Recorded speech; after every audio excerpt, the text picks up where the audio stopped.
Hey everybody, by the end of this video, you're going to understand where all of the calories that you take from the plate and put in your mouth that go into your stomach and that digest, where they all go.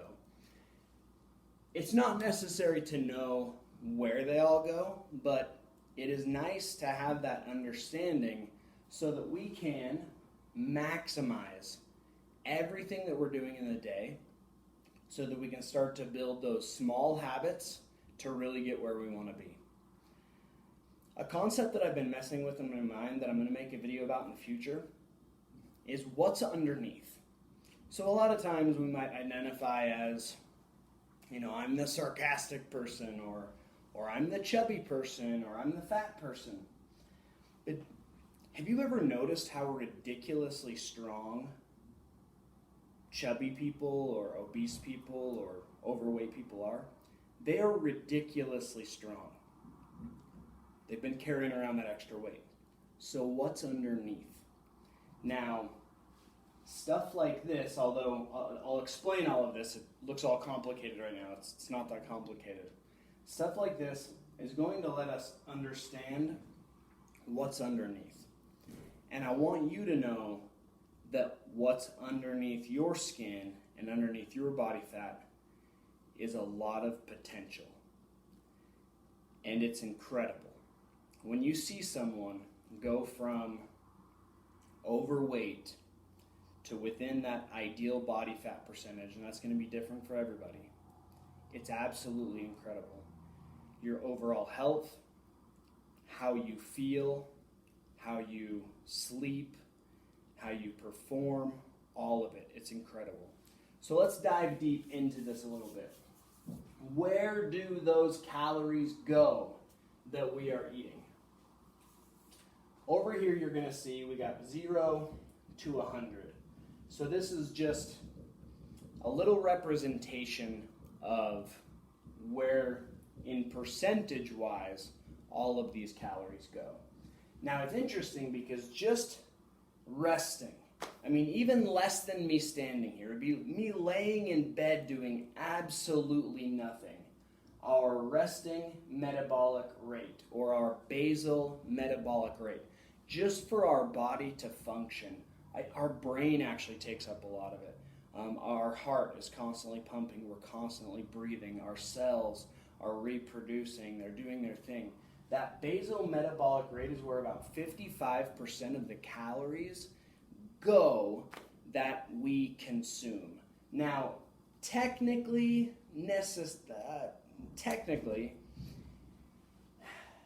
if we only ate those calories, we could stay the exact same.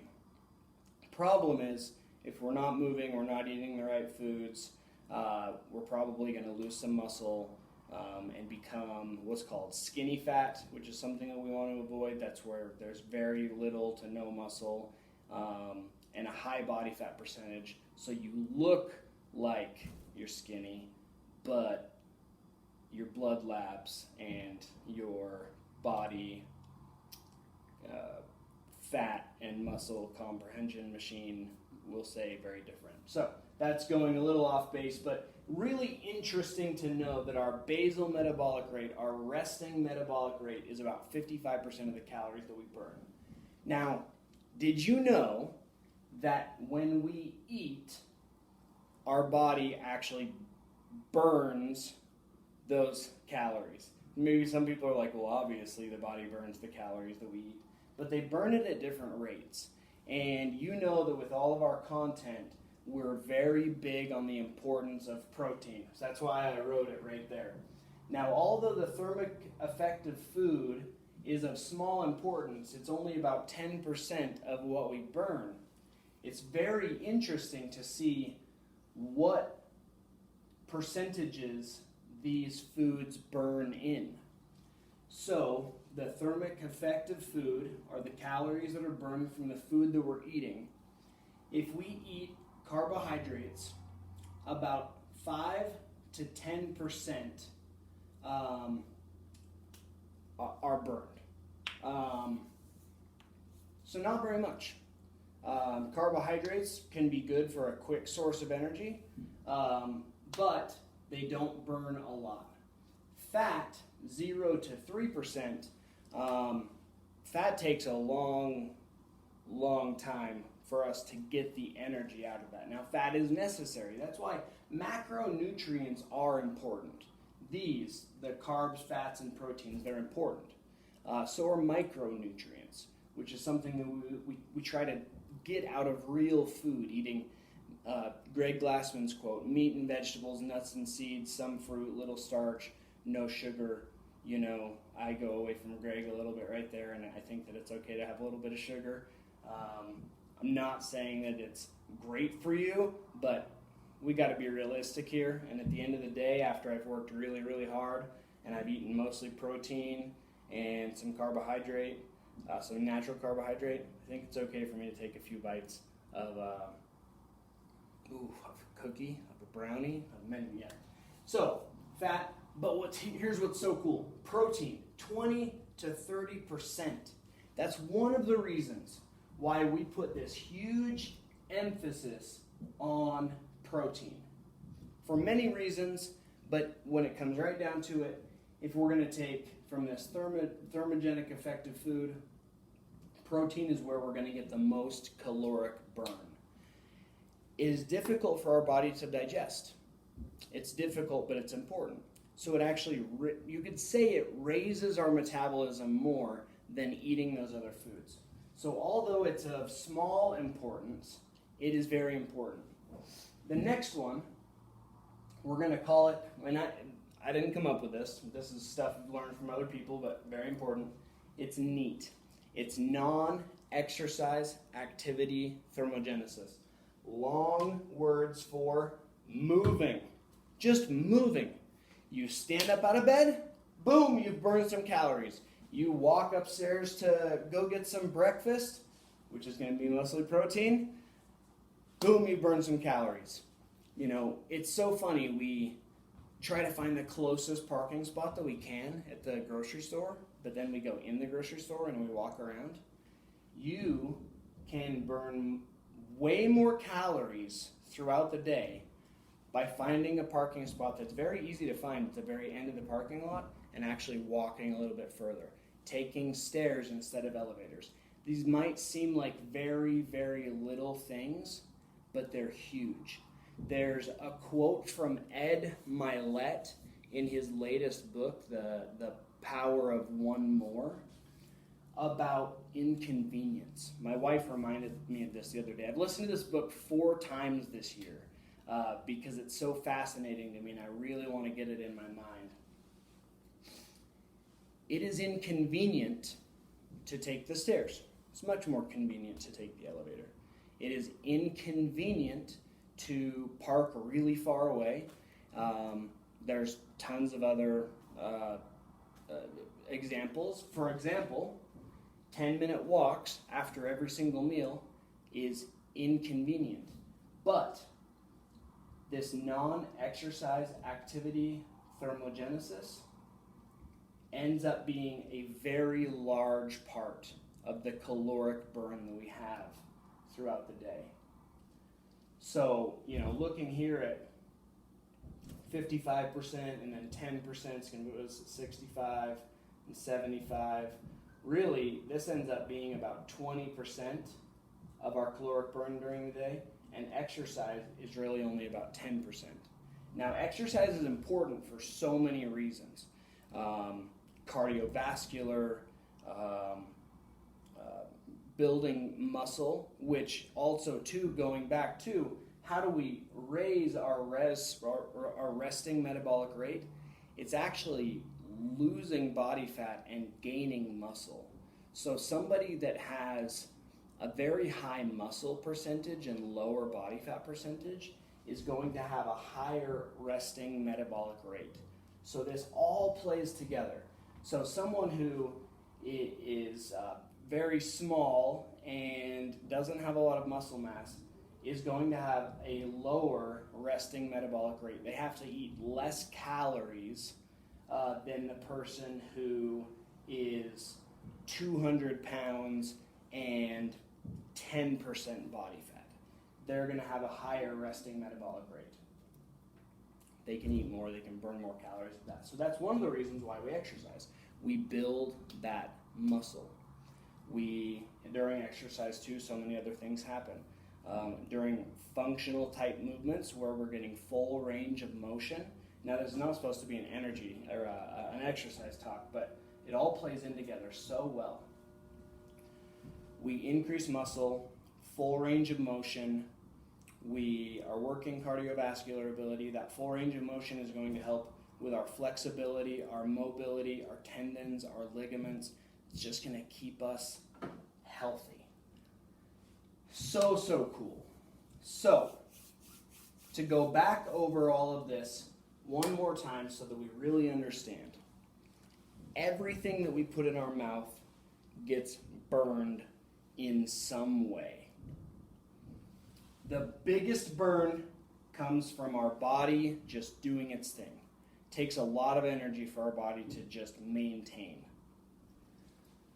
The foods that we eat matter in how our metabolism ends up. I'm just trying to put this in simple terms. How our metabolism ends up working. So eating protein is going to raise our metabolism because it is, let me get my words straight here. This is unedited, so you guys are probably like, this guy has no idea what he's talking about. I've studied this stuff for a long time, but I still have a lot to learn. So protein essentially raises our metabolism because it raises our body temperature because it's harder for our body to digest that. So that's one of our reasons for the main focus on protein. Then we go to activity energy expenditure, which is non-exercise activity thermogenesis. That's where we're just moving throughout the day, and we are going to try and increase our non-exercise activity thermogenesis. In fact, if you just see those people that are, walking to work, taking their bike to work, the people that are in the vegetable and protein aisles, it's interesting. They do have a different body composition than those that are trying to find that close parking spot. Just pay attention a little bit and see if I'm right or wrong. I could be totally wrong, but I believe I'm right in this respect. I've looked at it quite often. Then we've got exercise, which is very important. In my program, strength training 3 to 5 times a week, and Stan Efferding, who's been a very large part of all of this in my journey, talks about the importance of these 10-minute walks after each meal. Now, these 10-minute walks are important for so many reasons. One, it's neat.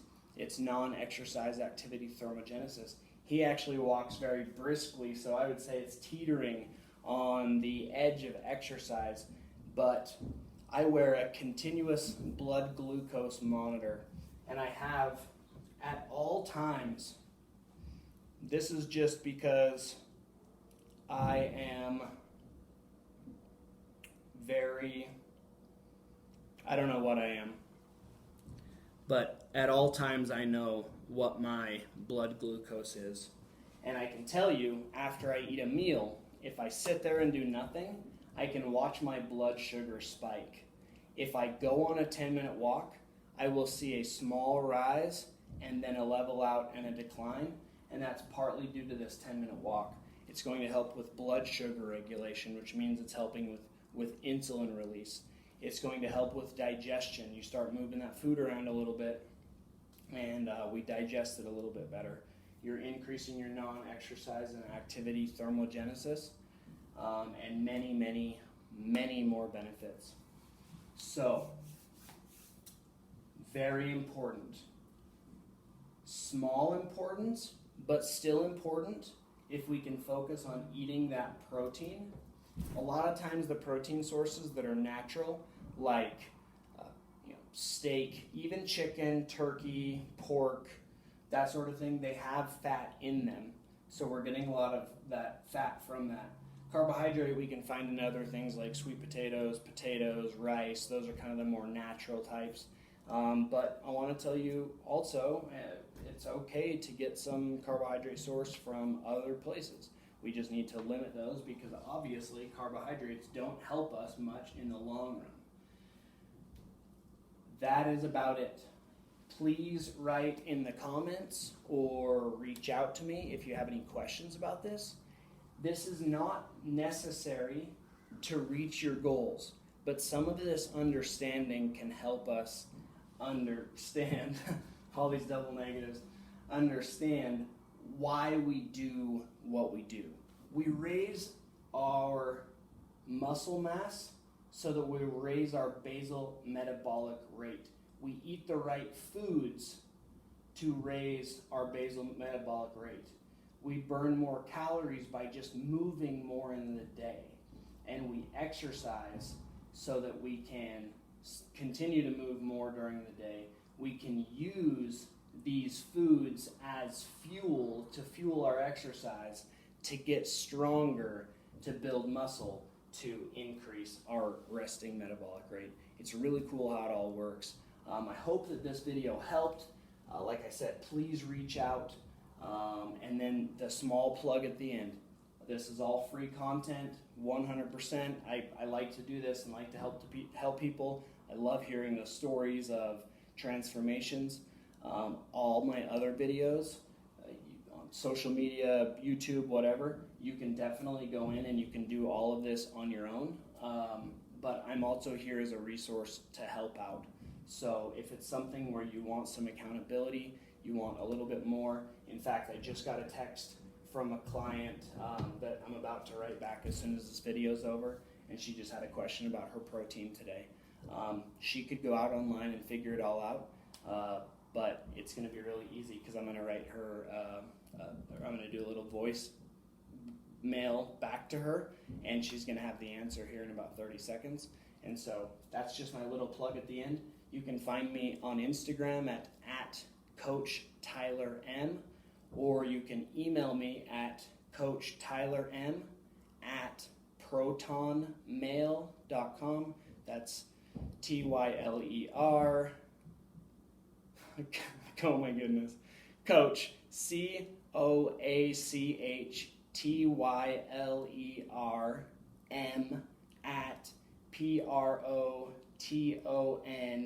@protonmail.com. I might want to think about getting an easier email in the future. If you have any questions, please reach out. You guys have got this. You have a lot of potential underneath it. So what's underneath? What's underneath is a lot of potential.